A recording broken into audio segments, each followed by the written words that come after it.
the book of Revelation, week 4, chapters 12 and 13.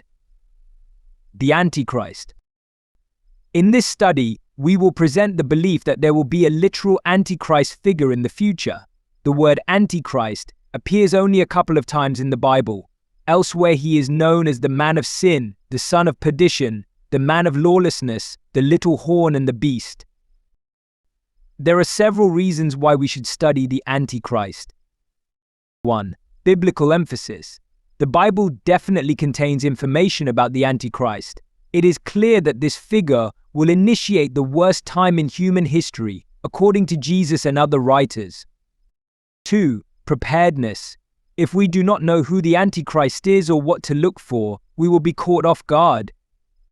3. Key to Revelation.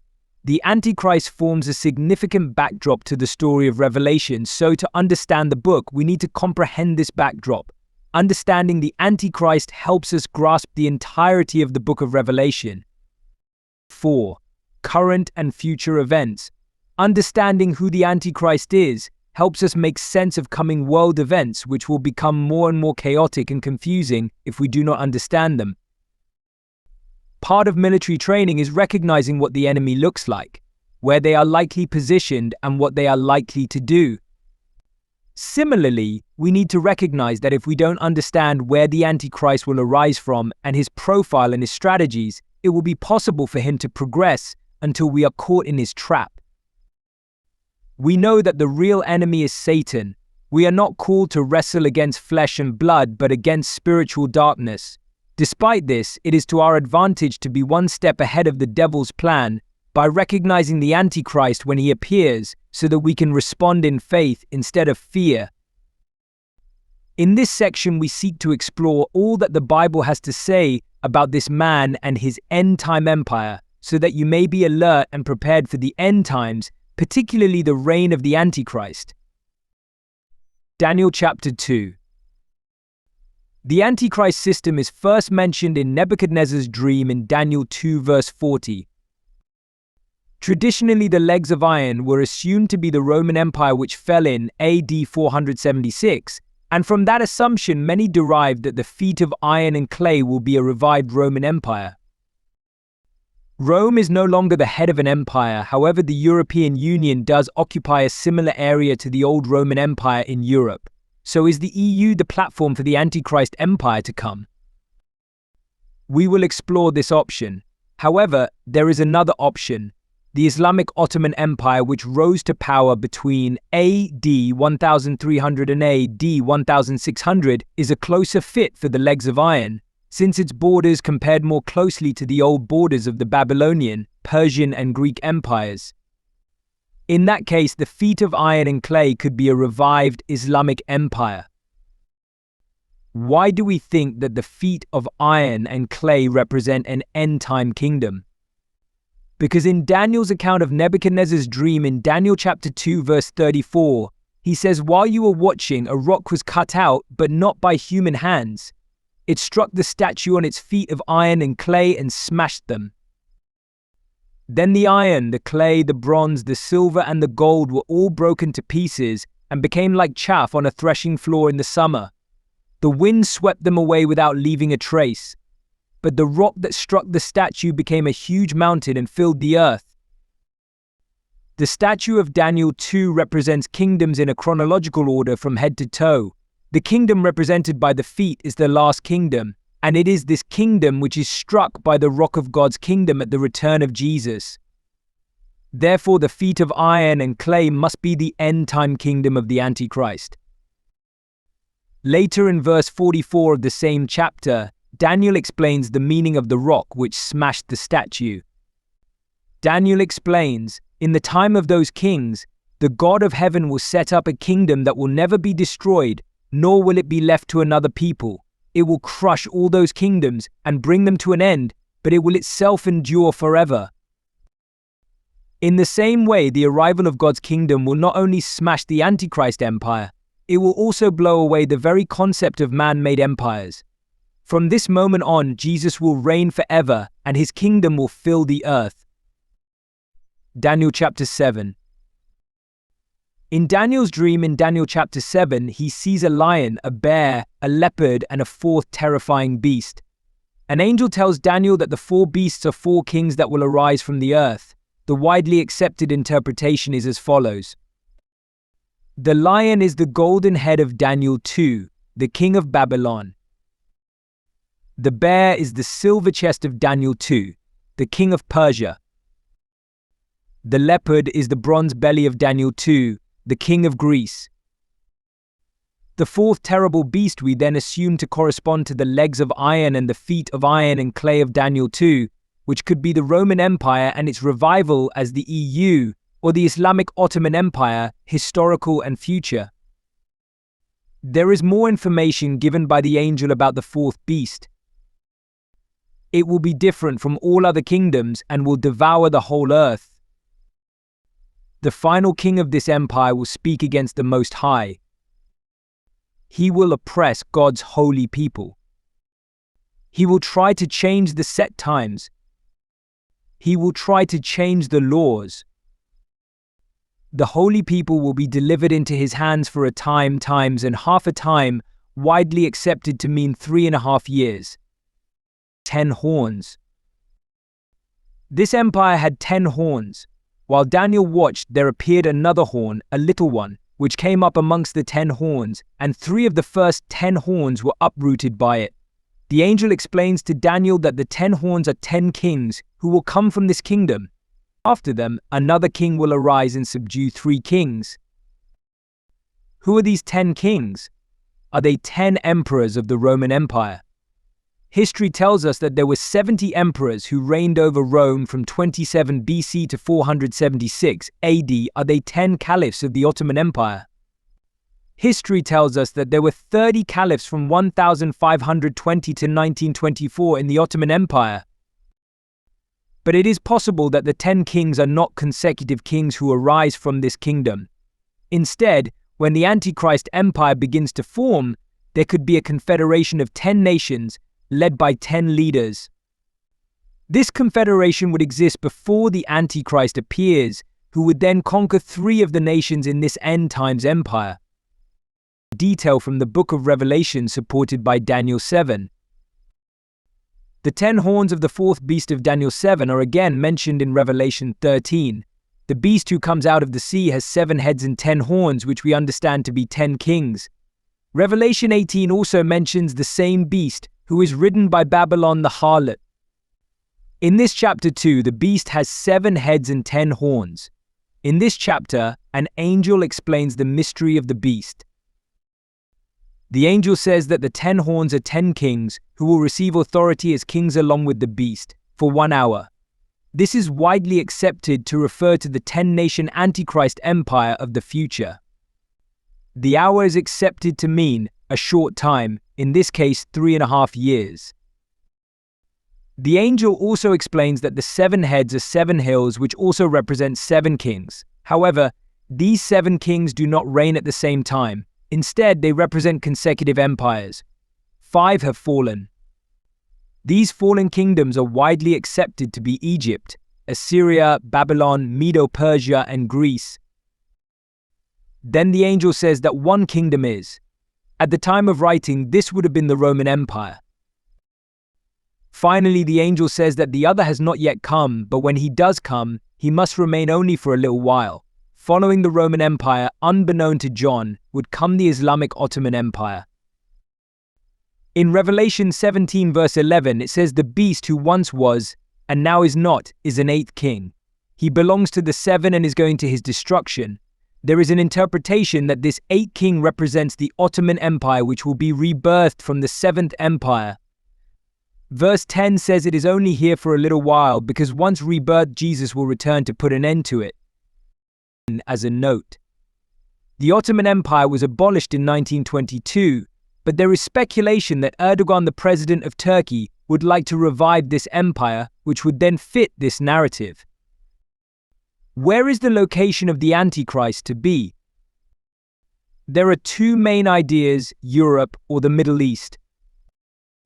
Let's look at the EU option and ask these questions. Does the EU currently speak against the Most High? No. While there are laws that do not favor religious freedom, there is no outright opposition to the Christian faith. Does the EU currently oppress God's people? No, it would not be true to say that Christians are persecuted by the EU government. Does the EU have its own calendar that it would like to impose? No. Does the EU have a law system which, if imposed, would constitute a significant change to the laws we are familiar with? No. Given that the EU is not a perfect fit for the angel's prophecy regarding the fourth beast, we would be wise to also consider other options which could more closely match the angel's explanation of the fourth beast in Daniel 7 verses 23 to 25. Daniel chapter 9. There is no denying that the prophecy in this chapter is not easily understood. However, we will focus on the last verse of this chapter, verse 27, because it is mentioned by Jesus in the Olivet Discourse and definitely refers to the Antichrist. He will confirm a covenant with many for 1/7. In the middle of the 7, he will put an end to sacrifice and offering, and at the temple he will set up an abomination that causes desolation until the end that is decreed is poured out on him. The Hebrew word for week is sabua, and it means a period of 7. This can refer to 7 days, 7 weeks, or 7 years. In the above verse, it is widely accepted that the Hebrew word sabua means 7 years. It is also widely accepted that the subject of this verse is the Antichrist. So, armed with this knowledge, let's unpack this verse. 1. The Antichrist will confirm a covenant with many for 7 years. There are two ways to understand this. It either means that the Antichrist will establish a covenant between Israel and many nations so as to gain Israel's trust, or it could mean that the Antichrist will affirm the covenant that Israel has with God. In other words, acknowledge and support the Jews' desire to build a third temple for worship. Either way, he is going to appear to be on Israel's side. 2. In the middle of the 7 years, the Antichrist will put an end to sacrifice and offering. After 3.5 years, the Antichrist will revoke his promise to support Israel, and he will prevent Jews from worshipping at their new temple. Daniel 11 verse 31 also describes this. It says his armed forces will rise up to desecrate the temple fortress and abolish the daily sacrifice. 3. At the temple, the Antichrist will set up an abomination that causes desolation. These are the words quoted by Jesus in Matthew 24 verse 15. An abomination is something abhorrent, distasteful, and disgusting. Desolation is a state of complete emptiness or destruction, great unhappiness or loneliness. So to summarize, the Antichrist will deceitfully enter a covenant with Israel for 7 years, probably enabling them to build the third Jewish temple. Halfway through this period, he will desecrate the Jewish temple in Jerusalem in such a way that the hopes and beliefs of the Jews are all but destroyed. Islamic and biblical eschatology compared. It is of some interest to compare Islamic eschatology to biblical eschatology. There are some similarities which mean that people in both faiths will recognize when the end times are upon us. For instance, Muslims believe that an abundance of sin, wars, and unnatural phenomena such as the sun being darkened, and a time of trials and tribulations will all precede the end times and the coming of Judgment Day. The Bible teaches that the Antichrist, false prophet, and finally our Messiah Jesus will appear in that order during the end times. The Islamic Hadith teach that the Mahdi, Isa, and finally the Dajjal will appear in that order during end times. When you compare these two eschatologies, we understand that the first character to take the stage is the Antichrist according to the Bible, but it is apparent that Muslims will identify him as their Mahdi, who is said to be a descendant of Muhammad, and they believe he will rule the entire world. The second character to take the stage is the false prophet according to the Bible. He will do great miracles and deceive the nations. The Muslims will identify him as Isa, the Muslim version of Jesus. Muslims believe that Isa is not the Son of God, did not die on a cross, and is in fact a Muslim messenger of God sent to guide the children of Israel. In the end times, he will support the Mahdi and evangelize the Christian world by removing or breaking crosses and converting all to Islam. It will be all the more confusing if the false prophet is actually named Jesus. Revelation chapter 13 verse 11 says that the false prophet will have 2 horns like a lamb, so he will look like Jesus but speak like a dragon or the devil. In other words, he will deceive. The last character to take the stage is our Messiah, Jesus. We believe he will conquer the Antichrist and begin his earthly rule. The Muslims will identify our Messiah as the Dajjal, which means deceitful Messiah. They believe that Isa will defeat the Dajjal. In other words, Muslims believe that the false prophet will kill our Messiah. Therefore, you can see how Muslims will engage with the Islamic end-time narrative right up to the last moment, at which point their eschatology will backfire, for they will not witness Isa kill the Dajjal. On the contrary, their Dajjal, who is our Messiah, will throw their Mahdi and their Isa into the lake of fire. The following information is a chart comparing biblical and Muslim end-time texts on the ruler of the end-times kingdom. These statements all reflect what the Bible says about the Antichrist and what the Hadiths teach about the Al-Mahdi. 1. He will emerge during a time of great conflict, rumors of wars and famines. 2. He will be a political military leader. 3. He will be a religious figure. 4. He will lead nations that are majority Muslim today. 5. He will be accompanied by a false prophet, according to the Bible, or by Isa, according to the Hadiths. 6. He will rule for 7 years and establish a peace treaty with Israel. 7. He will share plunder loot amongst followers. 8. He will conquer Jerusalem. 9. He will persecute Christians and Jews. 10. Finally, a third character will take the stage. The Hadiths describe him as the Dajjal, meaning the deceptive Messiah. The Bible describes him as the King of Kings and the Lord of Lords. Here is where the teachings deviate. Only one teaching can be true: attitude toward Muslims. With the possibility that the Antichrist could emerge from a future Islamic system, how should we respond to Muslims today? Our only response can be to love and speak the truth, even in the face of persecution. Most Muslims are reasonable, God-fearing people. Let us honor them accordingly, but at the same time, we must boldly stand up for Jesus. Paul's teaching on the Antichrist. In 2 Thessalonians chapter 2, we read these descriptions of the Antichrist. 1. He is the man of lawlessness. In other words, he will not follow any law and will encourage others to do the same. 2. He will oppose God. 3. He will exalt himself over God. 4. He will set himself up in God's temple, proclaiming himself to be God. 5. He will use all sorts of displays of power through signs and wonders. 6. The Lord Jesus will overthrow him by the breath of his mouth and the splendor of his coming. John's teaching on the Antichrist. 1 John chapter 2 verse 22 asks a question and gives the answer. Who is the liar but the one who denies that Jesus is the Christ? This is the Antichrist, the one who denies the Father and the Son. In 1 John chapter 4 verse 3, John says this: every spirit that does not confess Jesus is not from God. This is the spirit of the Antichrist, of which you have heard that it is coming, and now it is already in the world. It is interesting to note that the Quran teaches that it is not befitting for God to take a son. Written on many mosques are the words, "There is one God, and he has no son." The Antichrist in the book of Revelation.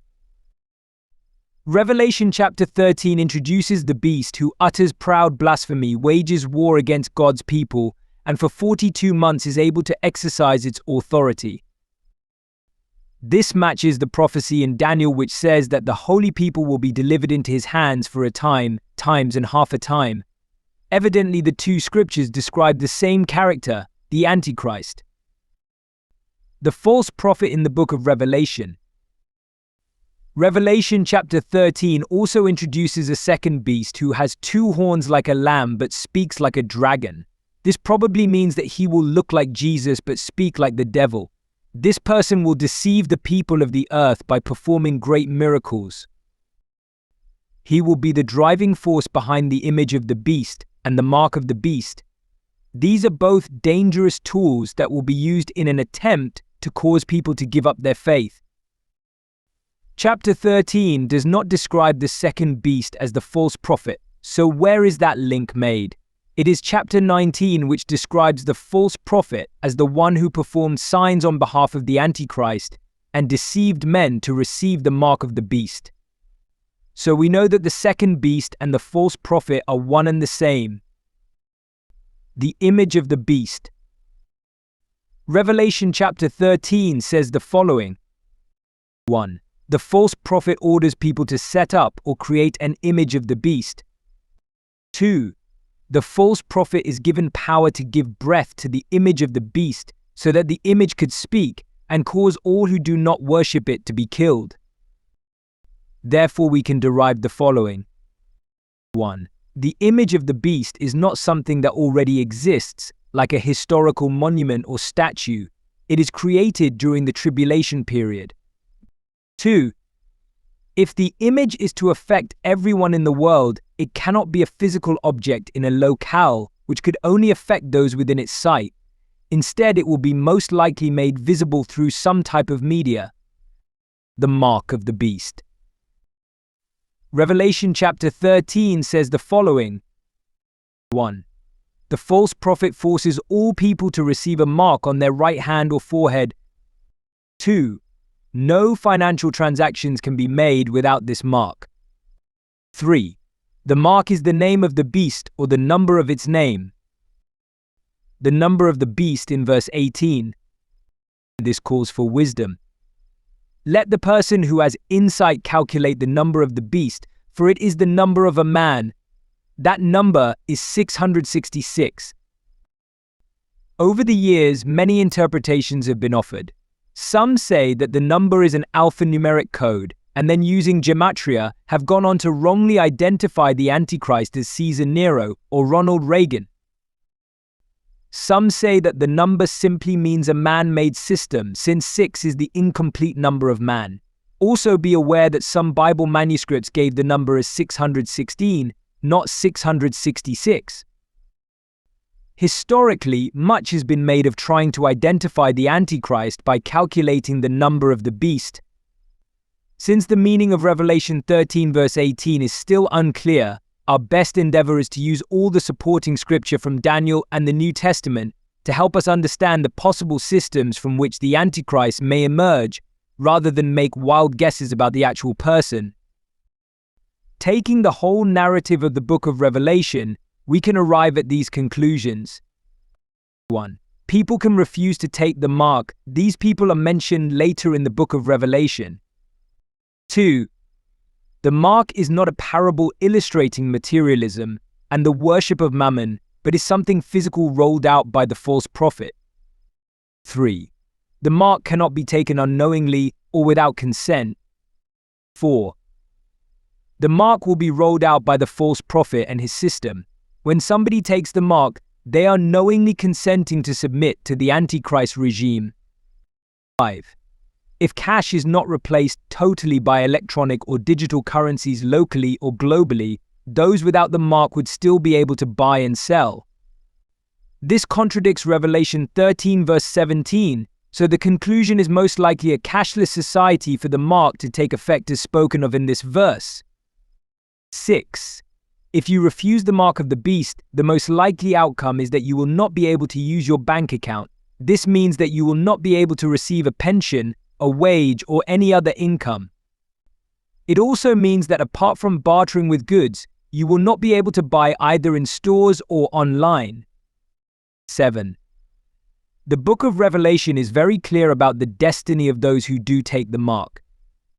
Chapter 14 verse 9 says, "Then a third angel followed them, saying with a loud voice, if anyone worships the beast and his image, and receives the mark on his forehead or on his hand, He himself shall also drink of the wine of the wrath of God, which is poured out full strength into the cup of his indignation. He shall be tormented with fire and brimstone. There is no mention of being able to repent after taking the mark. We need to consider these verses soberly. The mark of the beast is one of the most important aspects of the tribulation period to correctly understand. When you hear rumors about something being the mark of the beast, simply take this 4-point test. 1. Has the Antichrist been revealed, currently persecuting Christians everywhere? 2. Has the false prophet come to the fore in support of the Antichrist, doing mighty miracles so that he causes fire to fall from heaven? 3. Has the false prophet created a speaking image of the Antichrist, visible to all? 4. And finally, has the false prophet rolled out a mark without which you cannot buy or sell? If the answer to all these questions is a resounding yes, then you are facing the mark of the beast. Otherwise, you don't need to worry. To conclude, the emphasis is to make sure we have our eyes open, so that from whichever part of the world and whatever system the Antichrist arises from, we have him framed. Let us be aware of all the interpretations of that final end-time kingdom, so that we are not caught off guard. Equally, considering the mark of the beast and its dire consequence, let's not take guesses as to its identity, but let us closely follow what the book of Revelation has to say, so that when we are faced with the mark, we are able to correctly identify it, refuse it, and trust God to provide. Remember the words of Jesus, "You cannot serve God and mammon." Revelation chapter 12. Chapter 12 is the story of the woman and the dragon. The woman gives birth to a son who will rule all the nations with an iron scepter. We understand this child to be no other than Jesus, who will rule the nations with a rod of iron in the millennium. Therefore, the woman can really only be either Mary or Israel. Interestingly, Mary and Joseph did flee to Egypt for a period of a few years when Jesus was a young child. But there are a few clues in this chapter that point to the woman being Israel. The order of events seem to be that the child is caught up to heaven resurrected before the woman fled to the wilderness. So this doesn't fit the order of events in the life of Mary with the young child Jesus. The woman was cared for in the desert for a time, times and half a time. This phrase is borrowed directly from Daniel chapter 7, where it is used to describe the period of the Antichrist's rule. So, if this period represents the end-time tribulation period, then the woman cannot represent Mary. Finally, when the dragon was foiled by the earth, who helped the woman by opening its mouth and swallowing the river coming from the dragon's mouth, the dragon went off to wage war against the rest of her offspring, those who keep God's commands and hold fast to the testimony of Jesus. If this story speaks of the foiled attempt of Herod to kill the child Jesus, then at that time Mary had no other offspring for the devil to persecute, and there was no one who at the time held fast to the testimony of Jesus as he was still a child, and no one had yet put their faith in him. But if this story speaks of a foiled future attempt by the Antichrist to persecute the Israelites who flee to the desert, then it is very likely that the Antichrist will turn to wage war against the rest of the offspring of Israel. We who hold fast to our testimony of Jesus are called Abraham's seed, according to Galatians 3 verse 29, and so you can correctly identify the church as the rest of the offspring of Israel. Therefore, we conclude that the woman most likely represents the Jewish people Israel. The verses in Revelation 12. Assuming that it is correct to interpret the woman as Israel or the Jewish people, we can read chapter 12 like this. Verse 5. The Jewish people gave birth to a son, Jesus, a male child, who will rule all the nations with an iron scepter, the future millennium reign. In verse 9, the great dragon, the devil, was hurled down, the ancient serpent called the devil, or Satan, who leads the whole world astray. He was hurled to the earth, and his angels with him. Verse 12, he is filled with fury, because he knows that his time is short. Verse 13, when the dragon, the devil, saw that he had been hurled to the earth, he pursued the Jewish people who had given birth to the male child Jesus. Verse 14. The Jewish people were given the 2 wings of a great eagle so that they might fly to the place prepared for her in the wilderness, where they would be taken care of for a time, times and half a time, out of the serpent's reach. This is 3.5 years. Verse 17. Then the dragon, the devil, was enraged at the Jewish people and went off to wage war against the rest of her offspring, the believers, those who keep God's commands and hold fast their testimony about Jesus. Chapter 12 is symbolic, but if you stick to the main key elements, the storyline narrative makes a lot of sense. This interpretation then lines up with all the other Bible chapters of the narrative. There are many other verses in the Bible which describe the Antichrist. Isaiah 14 verse 14. He shall say in his heart, I will be like the Most High. Daniel 8 verse 25. He shall stand up against the Prince of Princes. 1 John 2 verse 22. He shall deny both the Father and the Son. Psalm 10 verse 6. He says to himself, nothing will ever shake me. He swears, no one will ever do me harm. Psalm 55 verse 19. His talk is smooth as butter, yet war is in his heart. His words are more soothing than oil, yet they are drawn swords. Ezekiel 21 verse 25. You profane and wicked Prince of Israel, whose day has come, whose time of punishment has reached its climax. Daniel 11 verse 36. He will be successful until the time of wrath is completed, for what has been determined must take place. To summarize, the purpose of this study is not to encourage people to take wild guesses about the identity of the Antichrist. Instead, we want to help you understand the various options so that when the Antichrist has already taken the world stage, you would be able to correctly identify him.